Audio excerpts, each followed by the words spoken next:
नमस्कार, मैं Umesh Yadav. Grand Asian 18 के इस खास प्रोग्राम हेडलाइंस में आप सभी का बहुत बहुत स्वागत है। आज हमारे साथ चर्चा के लिए नगरपालिका निगम के नेता प्रतिपक्ष और वरिष्ठ भाजपा नेता भैया हितानंद अग्रवाल जी उपस्थित हैं। भैया बहुत बहुत स्वागत है आपका। आइए सबसे पहले नजर डालते हैं आज की खास खबरों पर। शराब नीति घोटाला, दिल्ली की मुख्यमंत्री स्पेशल कोर्ट में पेश, देश में आपका प्रदर्शन। ईडी ने कहा सीएम ही किंग पिन, केजरीवाल 6 दिन की रिमांड पर। भूपेश को ऐसे हराओ कि वह दोबारा राजनांदगांव की तरफ न देखे, साय। गुटखा वाले जमकर कर रहे जीएसटी की चोरी, एक साथ कई जिलों में मारे छापे। क्या लगता है ईडी ने जिस तरह से सीएम केजरीवाल को गिरफ्तार किया, 6 दिन की रिमांड पर है, क्या लगता है क्या है पूरा मामला? ये तो होना ही था और ये लगभग कई महीनों से और गतिविधि चल रही थी जी।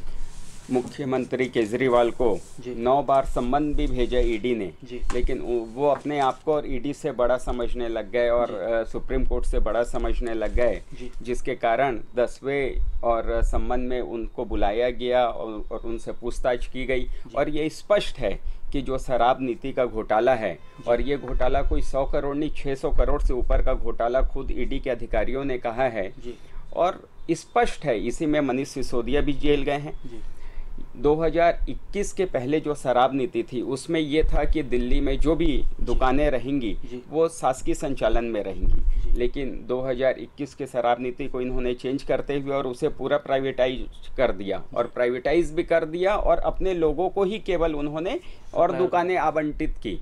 सबसे बड़ी बात इसमें वहाँ के लोग बताते हैं कि एमआरपी को भी उन्होंने दरकिनार कर दिया कि बोतल में जो एमआरपी रहता है आप उनको स्वतंत्र कर दिए कि आप चाहे एमआरपी कितने ही रहे, आप कितने ही ऊंचे रेट लेना हो आप ले लीजिए। तो इस प्रकार से ये 600 करोड़ का और शराब घोटाला, तो इसमें तो बिल्कुल निश्चित इनको जाना था। और इनके जो खास मनीष सिसोदिया जी थे जो जेल में है लगभग 13-14 महीने से, और उन्होंने, आपको ये जान के आश्चर्य होगा कि लगभग 33-34 विभाग दिल्ली सरकार के, उसमें से 17 विभाग केवल मनीष सिसोदिया के पास थे।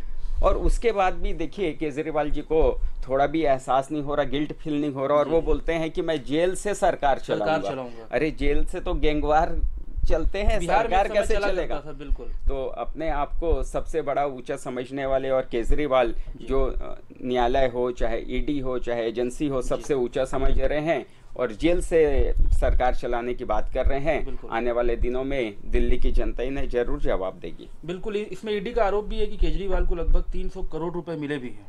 बिल्कुल 300 करोड़ मिले। इसमें एक दिनेश करके बीच में आया था टीवी में, जो इनके ठेकेदार थे, जो 2021 के शराब नीति चेंज होने के पश्चात इनके मुख्य ठेकेदार थे दिनेश करके, और उन्होंने खुद गवाही दी है कि किस प्रकार से और ये पैसे पहुंचाते थे इन लोगों तक, मनीष सिसोदिया हो चाहे केजरीवाल हो। तो ये तो स्पष्ट है। और कोई भी एजेंसी ईडी जब तक अगर धुआं वहीं उठेगा जहां आग लगेगा, तो ये निश्चित है कि केजरीवाल एक साइड तो अपने आप को बहुत ईमानदार प्रदर्शित करते हैं, और वहीं दूसरे तरफ पहले तो ये वैगन आर की कार में घूमते थे, अब 10-10 करोड़ से ऊपर की कार में घूम रहे हैं। शुरुआत भी भ्रष्टाचार के मामले से ही हुई थी। बिल्कुल, ये स्वयं केवल ये लोग दिखावा का काम करते हैं और सबसे बड़े भ्रष्टाचारी हैं। बिल्कुल। यही शराब घोटाला भी कोरबा में भी, सॉरी माफ करिएगा, छत्तीसगढ़ में भी हुआ लगभग 2000 करोड़ रुपए का, जिसमें कई आईएएस और बाकी लोग उसमें अभी ईडी की रडार में है। क्या लगता है उसी तरह से यहाँ पर भी होगा? अभी महादेव ऐप में पूर्व सीएम के ऊपर भी एफआईआर दर्ज किया गया है। यहाँ भी होगा, ये तय है। यहाँ तो इससे बड़ा घोटाला था, दिल्ली से बड़ा घोटाला छत्तीसगढ़ में था, और हम लोग बाकी अन्य आम नागरिक और संस्था और पार्टियों ने, सब लोगों ने उसका विरोध भी किया था। 2000 करोड़ से ऊपर का घोटाला। यहाँ तो सभी दुकानों में 2-2 पेटी रख दी जाती थी। उसमें एक्साइज वाली आप शराब बिकेगी वो 10% एक पेटी में जाता था उसका रकम, और 90% बगैर एक्साइज का, जिसका रेवेन्यू सरकार को नहीं जाके वो सीधा सीएम हाउस में जाता था, और कांग्रेस उस पैसे से अन्य प्रदेशों का चुनाव लड़ती थी। तो ये भूपेश बघेल तो, अभी महादेव ऐप तो छोटा घोटाला है, अभी शराब घोटाला में जब वो फंसेंगे तब उनकी भी स्थिति यही होने वाली है, केजरीवाल टाइप, वो भी जल्दी जेल जाएंगे। उस समय बताया जाता था तो काले कलर की गाड़ी आती थी जो कैश हुआ करता था, उसको लेके जाया करती थी, वैसी था। लोकसभा चुनाव के प्रचार के लिए पहुंचे मुख्यमंत्री, भूपेश को ऐसे हराओ कि वह दोबारा राजनांदगांव की तरफ न देखे, विष्णुदेव साय। क्या लगता है भूपेश बघेल का जिस तरह से उनकी ही पार्टी में विरोध अब होने लगा है, क्या लगता है क्या होगा लोकसभा चुनाव? बिल्कुल, भूपेश बघेल समेत पूरे कांग्रेस को और छत्तीसगढ़ के चाहे कांग्रेसी कार्यकर्ता हो, चाहे नेता हो, चाहे आम जनमानस हो, सभी लोगों ने नकार दिया है। अभी बीच में भूपेश बघेल जी का एक मैं व्हाट्सएप देख रहा था जिसमें वो स्टेज पे हैं, राजनांदगांव का ही था, और कांग्रेस के ही वरिष्ठ नेता खड़े होके और भाषण दे रहे हैं और उन्होंने आरोप लगाया मुख्यमंत्री समेत अन्य मंत्रियों पे कि पिछले 5 साल से भ्रष्टाचार हुआ, किसी कार्यकर्ता का काम नहीं हुआ, इन्होंने केवल अपनी मनमानी चलाई है जिसके कारण सरकार गई है। और उन्होंने खुला चैलेंज किया कि जिलाध्यक्ष कांग्रेस के बैठे हैं, मुझे निकालना है तो निकाल दीजिएगा, लेकिन ये सच की आवाज है और एक एक कार्यकर्ता की आवाज है। मंच से बोला गया और उनको शायद फिर नोटिस भी भेजे। इस प्रकार की स्थिति है, सच बोलने वालों की आवाज ये दबाते हैं भूपेश बघेल और कांग्रेस के वरिष्ठ नेता। तो इस प्रकार से अब छत्तीसगढ़ कांग्रेस विहीन हो चुकी है। 11 की 11 यहाँ से लोकसभा सीट में भारतीय जनता पार्टी जीतेगी, राजनांदगांव समेत। 5 लोकसभा सीटों की अभी तक घोषणा नहीं कर पाई है कांग्रेस, आचार संहिता लग चुका है। क्या लगता है ये चेहरे की कमी है या कुछ संशय बना हुआ है? चेहरे की कमी अपन बोल सकते हैं, कोई लड़ना नहीं चाह रहा एक्चुअल में। यहाँ भी जैसे जो 6 सीट घोषित हुई, इसमें भी सुनने में आ रहा था जैसे कोरबा में ज्योत्सना महन जी हैं, तो शायद ज्योत्सना महन की घोषणा होने के बाद वो 7 दिन तक क्षेत्र में नहीं आई और दिल्ली में जाके बैठी रही कि भाई मुझे नहीं लड़ना है करके। उसी प्रकार से रायपुर की सीट के भी यही विकास उपाध्याय जो है वो अपनी टिकट वापस करने चले गए थे दिल्ली। इस प्रकार का कुछ व्हाट्सएप में जानकारी प्राप्त हुई। तो कांग्रेस को ये पता चल चुका है कि कोई भी और हार का माला अपने गले में पहनने को तैयार नहीं है, कि जिस प्रकार से भूपेश बघेल ने किया है या राहुल सोनिया ने जिस प्रकार से पूरे कांग्रेस को इस देश के सामने रखा है, अब जनता ये मन बना रखी है जमानत जब्त हो जाएगी, इस प्रकार की स्थिति है, तो कोई भी लड़ने को तैयार नहीं है। इस कारण से ये अभी तक अपने टिकट की घोषणा नहीं कर पाए हैं। इसके पहले तो भूपेश बघेल, टीएस बाबा, ताम्रध्वज साहू सभी लोग एक सुर में मना कर रहे थे कि हम चुनाव मैदान में नहीं आएंगे। बिल्कुल, वो तो बड़े बड़े दिग्गज सारे मना कर दिए थे, तो भूपेश बघेल की मजबूरी थी, वो भी मना कर दिए, लेकिन उनको बोले लड़ना पड़ेगा। ज्योत्सना महन को सोनिया गांधी ने कहा आपको लड़ना पड़ेगा। तो इस प्रकार की स्थिति में बिल्कुल छत्तीसगढ़ में महिलाओं से नारी न्याय गारंटी के फॉर्म भरवाएगी कांग्रेस, 1 लाख रुपए सालाना देने का वादा। क्या लगता है ये लोकसभा चुनाव के पहले कांग्रेस का एक बड़ा दांव खेला है? क्या लगता है कितना लाभ होगा छत्तीसगढ़ में इसका लोकसभा चुनाव में? कांग्रेस की झूठी और गारंटी को पूरे देश जान चुका है। छत्तीसगढ़ ही नहीं, छत्तीसगढ़ में यहाँ तो इन्होंने गंगा जल को हाथ में लेके और कसम खाए थे कि हम 36 घोषणाएं इन्होंने की थी, लेकिन एक भी घोषणा पूरी इन्होंने नहीं की है। ये 1 लाख रुपए सालाना डालने का वादा करते हैं, ये 500 रुपए महीने की जो घोषणा किए थे उसमें तो महिलाओं के खाते पे डाले नहीं। तो ये सालाना 1 लाख यानी लगभग 8,000 9,000 रुपए महीना ये कहाँ से डालेंगे? इनके पास कैलकुलेशन नहीं है। ये केवल और ख्वाबी पुलाव लोगों को बना रहे हैं और छलने का काम कर रहे हैं। आज 1 लाख रुपए सालाना हर महिला के खाते में डालेंगे तो इतना ये राजस्व लाएंगे कहाँ से? ये तो सब लोगों को पता है कि भाई ये झूठा है पूरा इनका वादा, और ये झूठ के वादे में अब जनता फंसने को तैयार नहीं है। मुफ्तखोरी वाली राजनीति अब बंद होनी चाहिए। वो तो होना चाहिए, लेकिन जो सही है, जो जायज है कि भाई आज प्रधानमंत्री नरेंद्र मोदी जी की जो गारंटी है वो जरूरतमंद लोगों को उपलब्ध कराई जा रही है, कि आज आयुष्मान भारत है, चाहे उज्ज्वला गैस कनेक्शन है, प्रधानमंत्री आवास योजना है, चाहे किसान सम्मान निधि है, जो भी है, जो आम लोगों से जुड़ा हुआ है, जरूरतमंदों को अगर पहुंच रही है तो उसका स्वागत है। लेकिन इस प्रकार से झूठा वादा करना कि 1 लाख रुपए तो लोग कमाते नहीं है यहाँ, यानी लोगों का इनकम नहीं है, और 1 लाख रुपए आप महिलाओं को देंगे, ये कहाँ से संभव है? तो आप लोगों को केवल गुमराह करने का काम कर रहे हैं, ठगने का काम कर रहे हैं। इसके ऊपर तो अपराध दर्ज होना चाहिए इनसे, बल्कि इनसे इलेक्शन कमीशन को पूछना चाहिए कि भाई आप हिसाब किताब बताओ कि कैसे आप दोगे। आचार संहिता के बाद ऐसे मामले में बयान देना भी उसका उल्लंघन नहीं होता है? उल्लंघन तो है ही, यानी ये प्रलोभन है, सीधा कि भाई आप जनता को प्रलोभन दिया जाता था, इस तरीके से दिया जा रहा है, इस प्रकार से दे रहे हैं और ये गलत घोषणा कर रहे हैं। तो इस प्रकार से लोगों को आप छलने का काम कर रहे हैं। बिल्कुल। कोरोना के बाद यात्री ट्रेनों की 68,000 से ज्यादा फेरे रद्द, पर मालगाड़ियां दौड़ती रही। त्यौहार के दौरान भी ट्रेनें रद्द की गई। क्या लगता है कि आप लोग भी काफी सड़क की लड़ाई लड़ चुके हैं कोरबा के मामले में ट्रेनों को लेकर, क्या लगता है डबल इंजन की सरकार है, व्यवस्थाएं सुधरेंगी? बिल्कुल, व्यवस्थाएं निश्चित ही सुधरेगी।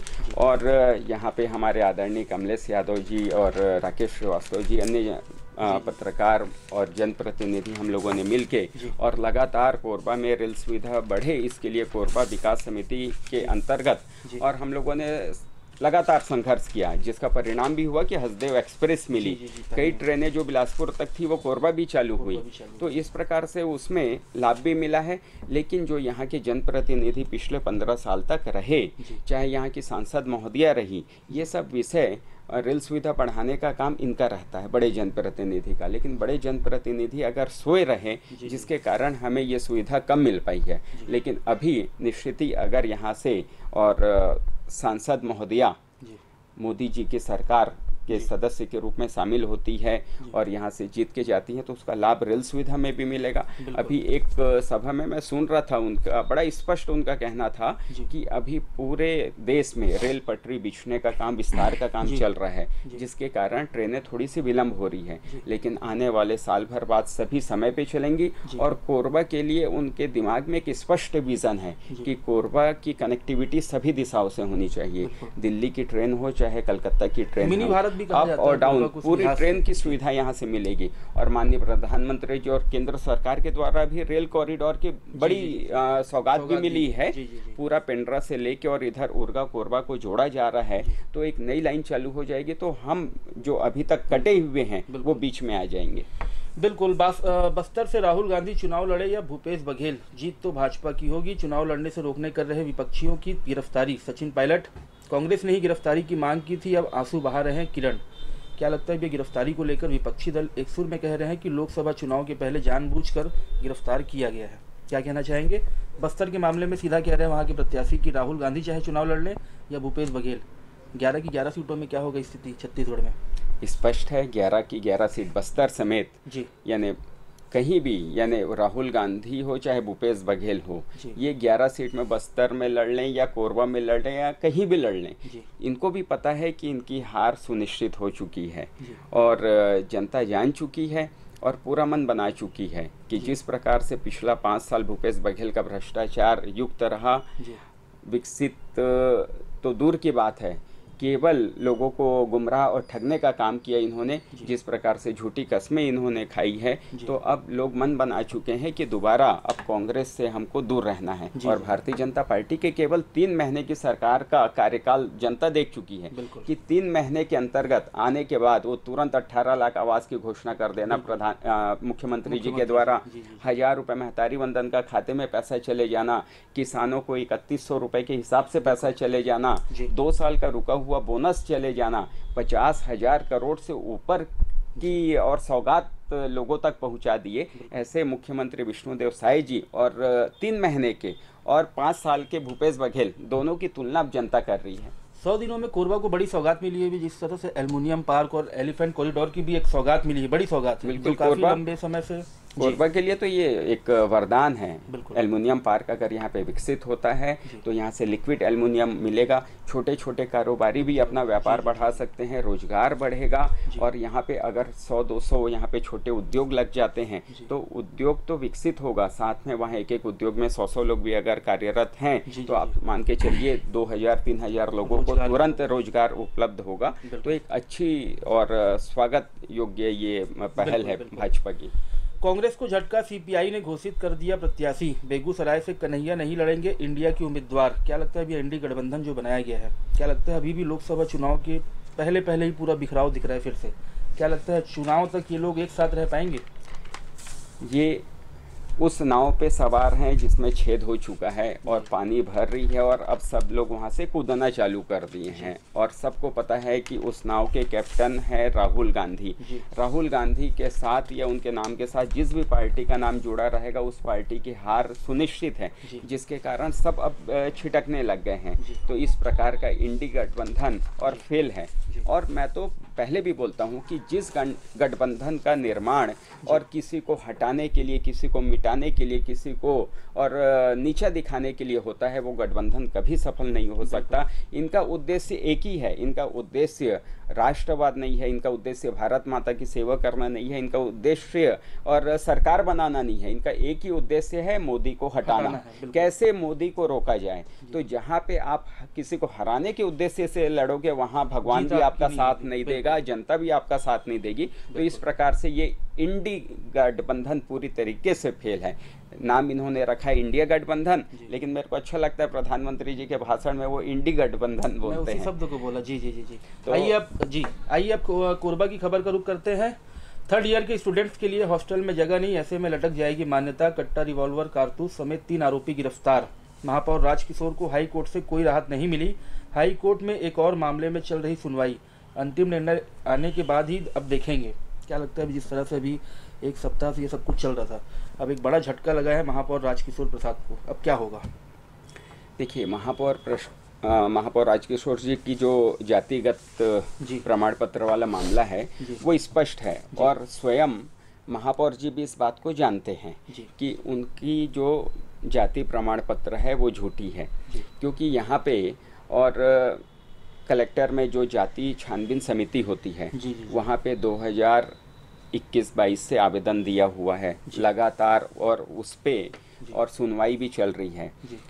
वहाँ से कलेक्ट्रेट के द्वारा, छानबीन समिति के द्वारा इनको विभिन्न बार नोटिस भी दिया गया महापौर को, लेकिन इन्होंने कभी भी और दस्तावेज उपलब्ध नहीं कराए, क्योंकि इनके पास दस्तावेज ही नहीं है। और चूंकि कांग्रेस की सरकार थी तो इसके कारण जो रिपोर्ट बन चुकी थी इनके विरुद्ध, उस रिपोर्ट को दबावपूर्वक इन्होंने रुकवा के रखा। ये रिपोर्ट आज की नहीं है, ये रिपोर्ट है लगभग साल भर पुरानी जो प्रकाशित की गई है। साल भर पहले ही इनके खिलाफ और ये रिपोर्ट आ चुकी थी कि इनका जाति प्रमाण पत्र फर्जी है। क्योंकि 1984 जाति प्रमाण पत्र 1984 के पहले इनके पास यहाँ पे कोई भी आधार नहीं था। जाति प्रमाण पत्र हमेशा पिता के नाम पे बनता है, लेकिन इन्होंने चाचा के नाम पे बताया। और दूसरा, जाति प्रमाण पत्र का आप बिहार में लाभ ले रहे हैं तो एक जगह पिछड़ा हो सकते हैं, दूसरे जगह वो पिछड़ा नहीं हो सकते। तो इस प्रकार का कई टेक्निकल चीज है जिसको लेके और छानबीन समिति ने अपना स्पष्ट अभिमत और वो दिया, जिसको लेके और ये आनंद फानन में तुरंत और हाई कोर्ट दौड़े। हाई कोर्ट ने भी जब इनको देखा, सुना, और हाई कोर्ट में भी प्रशासन ने अपनी बात रखी, तो वहाँ पे इनको और स्टे नहीं मिल पाया, क्योंकि गलत है, गलत में कोर्ट कभी साथ नहीं देता। और अब इनकी कुर्सी जाना सुनिश्चित है। जनता भी त्रस्त है, और इन्होंने जो छलने का काम किया, जो पिछड़े वर्ग के भाइयों बहनों के अधिकारों पे इन्होंने हनन किया, बिल्कुल इनके ऊपर कड़ी से कड़ी कार्रवाई होनी चाहिए। यानी ये तो किसी के घर में चोरी करना और डाका डालने से बड़ा अपराध है कि आप लोगों को, आज हमारे नगर निगम के 67 वार्ड में लगभग 3.5 लाख हमारे वोटर, 5 लाख से अधिक की जनता और 5 लाख लोगों को आपने गुमराह किया, ठगने का काम किया है। 4 साल तक आप कुर्सी में बने रहे और 4 साल तक गलत सलत आदेश जारी करते रहे, कमीशन इकट्ठा करते रहे। आज रोड बनाने की जगह आपने केवल वहाँ पे और तेल बिछाने का काम किया है। तो 4 साल तक इन्होंने जितने भी पाप किए हैं, एक एक पाप का हिसाब होना चाहिए। और मैं तो मांग भी किया हूँ प्रशासन से, शासन से, कि 4 साल तक इन्होंने जितना भी हित प्राप्त किया है, चाहे सैलरी हो, चाहे गाड़ी का लाभ हो, चाहे विभिन्न प्रकार के इन्होंने कमीशन हैं, सबका बाइज्जत और ब्याज समेत वसूली प्रशासन को करना चाहिए। और नगर निगम के एक कोष में मैं तो बोलता हूँ कम से कम ये भी 100 करोड़ से ऊपर का इसमें भ्रष्टाचार मिलेगा। 4 साल की अगर आप जांच करेंगे, 800 करोड़ का हमारा सालाना बजट रहता है। अगर हम 4 साल की बात करें तो 3200 करोड़ रुपए लगभग बजट रहा। 3200 करोड़ रुपए में 3% ये कमीशन लेते थे। यानी आप सोचिए कि 100 करोड़ से ऊपर का भ्रष्टाचार इन्होंने किया है। एक एक पाई यानी पैसे की वसूली होनी चाहिए, और 420 के तहत इनके ऊपर अपराध पंजीबद्ध होना चाहिए। पुलिस प्रशासन अपना काम करे। ये इसमें जो लिखा हुआ है कि 6 सप्ताह के भीतर आएगा निर्णय, क्या 6 सप्ताह तक महापौर बने रहेंगे? इसमें क्या है पूरा वो? देखिए, कायदे से नैतिकता के आधार पे इन्हें इस्तीफा दे देना चाहिए, क्योंकि दूध का दूध पानी का पानी साफ हो चुका है। ये खुद भी जानते हैं, जनता भी जान गई है, प्रशासन भी जान गई है, शासन भी जान गई है कि ये झूठी जाति प्रमाण पत्र पर बैठे हुए हैं। तो इन्हें नैतिकता के आधार पे तत्काल और अपनी कुर्सी छोड़ देना चाहिए। लेकिन अगर नहीं छोड़ते हैं तो 4 सप्ताह बाद और इनकी कुर्सी ऑटोमेटिक जाएगी। बिल्कुल। लोकसभा चुनाव के समय देखा जा रहा है भैया, काफ़ी जो कांग्रेस के भी नेता हैं और भी जो लोग हैं, जो बड़े चेहरे हैं कांग्रेस के, कांग्रेस के जो पार्षद हैं, वो लोग अब भाजपा में आने की प्रयासरत है। क्या लगता है क्या होगा? बिल्कुल, कई लोगों ने कहा है कि हमको पार्टी में शामिल होना है। लगभग 8-10 पार्षद लोगों ने अपनी इच्छा व्यक्त की है, क्योंकि इच्छा व्यक्त इन्होंने भाजपा में आने का अभी मन नहीं बनाया है। पहले से इनका कहना था कि 4 साल तक अवरुद्ध विकास कार्य है, भ्रष्टाचार है, उनके वार्ड में भी कार्य नहीं हो रहा है। जब वो प्रस्ताव देते हैं कांग्रेसी पार्षद तो महापौर जी उन्हें आप कचड़े की टोकरी में डाल देते हैं। तो जिसको लेके वो थोड़े से दुखी चल रहे थे। पार्षद स्वाभाविक है, जनप्रतिनिधि है, क्षेत्र की जनता के बीच उनको जाना है। जब वो वहाँ पे नालियों की सफाई नहीं करा पा रहे हैं, जब वो वहाँ पे स्ट्रीट लाइट नहीं लगवा पा रहे हैं, जब नालियाँ नहीं बनवा पा रहे हैं, तो फिर वो ऐसे पार्टी में रह के करेंगे क्या। तो उन्होंने इच्छा व्यक्त की है। अब ये हमारे पार्टी संगठन का विचार है कि कैसे करना है, लेकिन जिसे भी पार्टी लेगी बड़े सोच समझ के लेती है और स्वच्छ छवि के लोगों को पार्टी में शामिल करती है। अगर 7-8 पार्षद अगर कांग्रेस के भाजपा में आ जाएंगे तो फिर बचेंगे कौन वहाँ? इनका तो वही हाल है। यानी अब तो मैं बताया ना कि जैसे इंडिया गठबंधन है, वैसे यहाँ कोरबा में भी महापौर की नाव अब पूरी तरीके से डूब चुकी है। और कोरबा भी नगर निगम क्षेत्र अब कांग्रेस युक्त हो जाएगा, ऐसा लगता है, कांग्रेस मुक्त हो जाएगा। बिल्कुल। 3rd ईयर के स्टूडेंट्स के लिए हॉस्टल में जगह नहीं, ऐसे में लटक जाएगी मान्यता। हॉस्टल में 250 छात्र रह सकते हैं, इसलिए बाहर करनी होगी व्यवस्था। क्या लगता है ये 3rd ईयर की स्टूडेंट्स के लिए अब हॉस्टल में जगह नहीं है, ऐसे में अब कुछ व्यवस्थाएं होंगी ताकि सुचारू रूप से चलता रहे?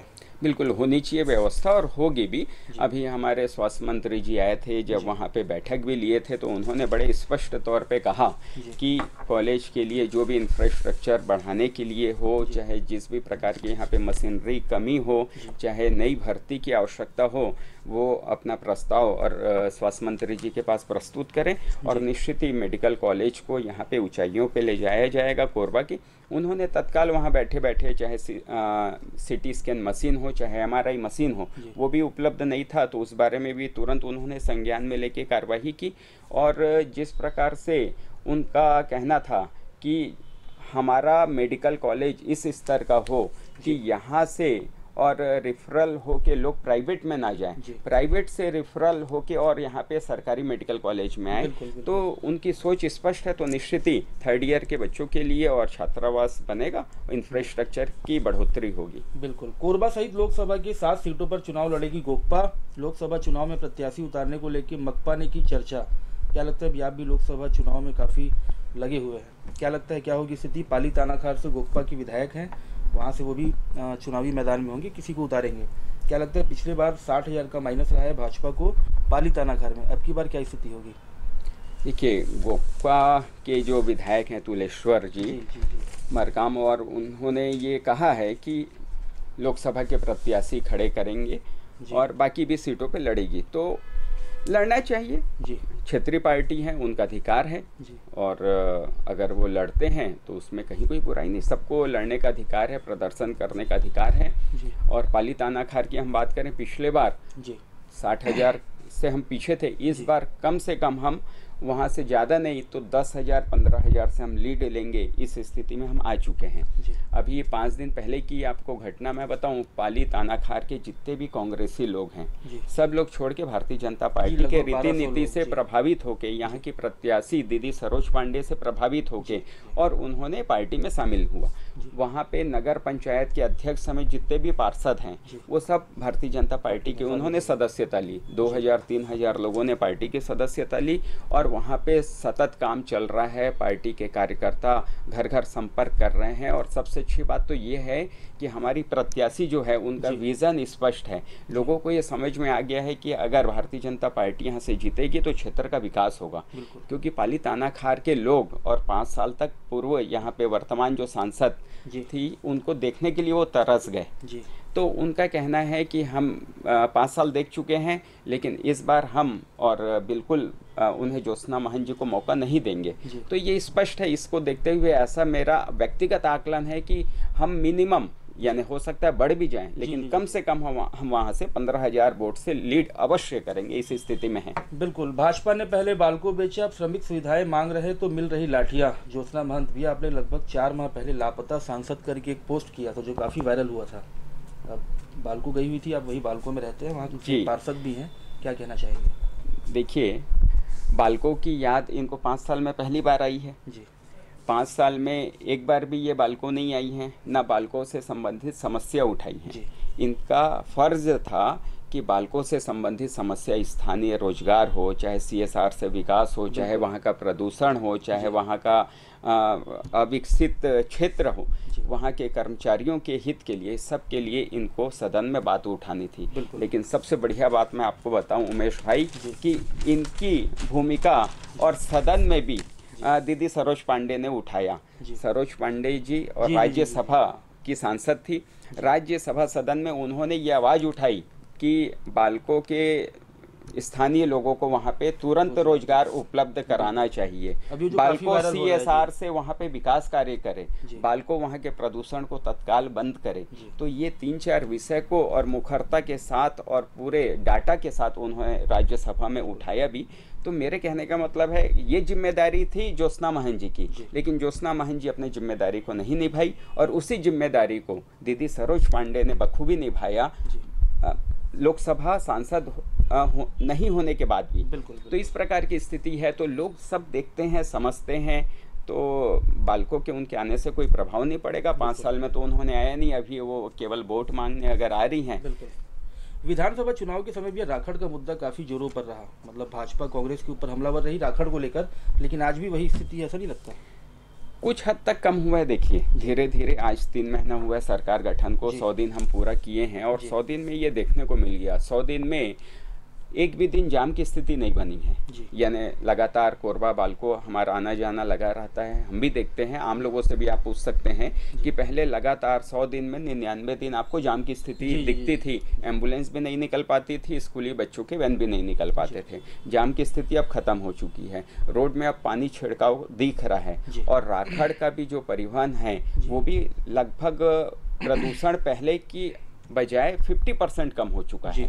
धीरे धीरे जो प्रदूषण थोड़ा सा है उसको भी कम करने की आवश्यकता है।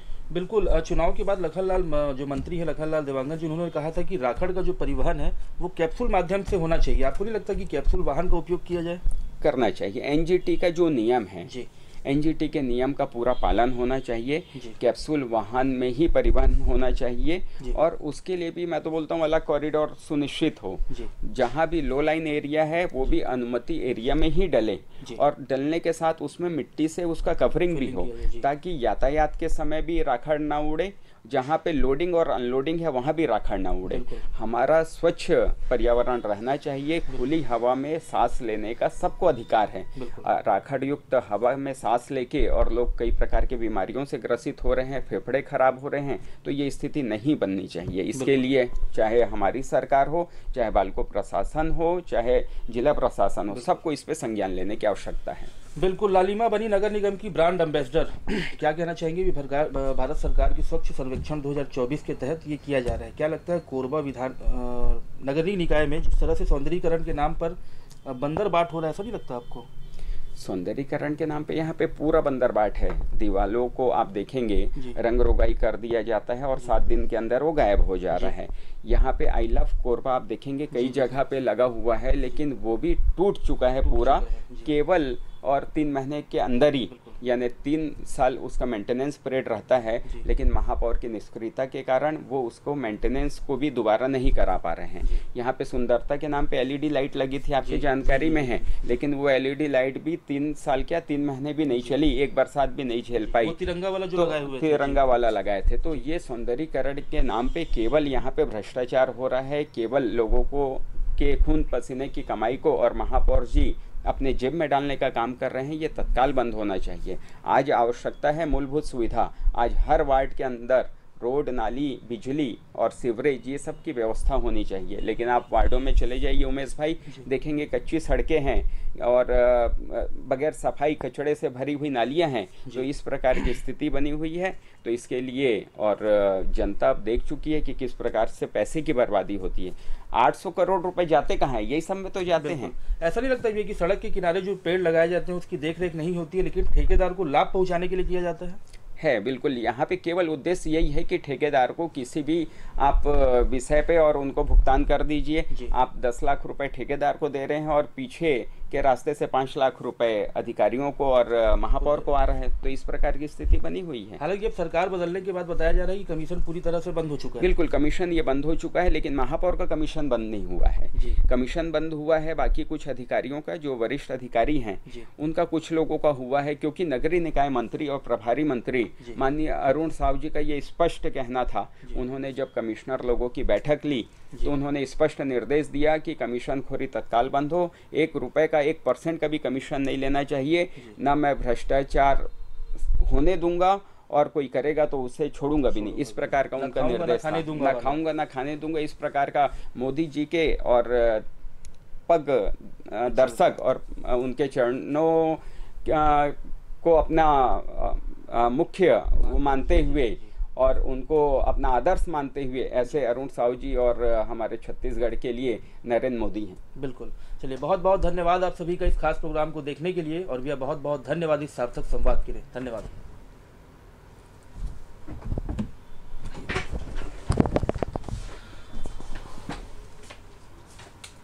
क्या नहीं,